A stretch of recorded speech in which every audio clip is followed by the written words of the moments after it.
Казачны карагод. Менавіта такую назву меў конкурс навагодніх касцюмаў і вобразаў, які правяла рэдакцыя газеты «Заря». Амаль 90 удзельнікаў прыслалі свае фотаздымкі. Хлопчыкі і дзяўчынкі ад 3 до 12 гадоў паказалі сваю крэатыўнасць на старонках праменчыка.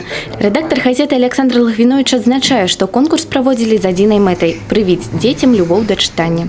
Молодежь с юных лет училась читать, потому что сегодня, к сожалению, многие молодые люди либо читают и смотрят какие-то в интернете приколы, какие-то новости в соцсетях. И, понимаете, они в интернете опять-таки не читают. Они выхватывают только первые абзацы и заголовки. А нам бы, конечно, хотелось, чтобы подрастающее поколение умело читать и газеты, и книги, и хорошую литературу.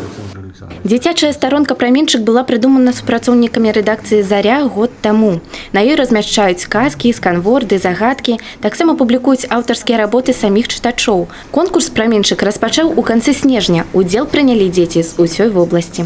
Девочки в основном присылали снимки, в которых они принцессы, снегурочки. Самые оригинальные снимки – это Мальвина на роликах, принцесса Белля, Минни Маус девочка, а мальчики тоже не отставали. Среди мальчиков мы увидели мореплавателей, ковбоев, солдатов, мушкетеров и даже черепашку-ниндзя.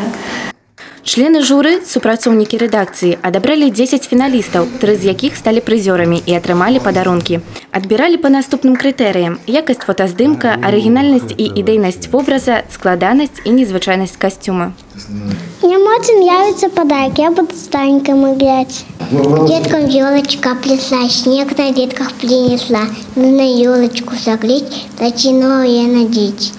Я буду играть с мамой и папой.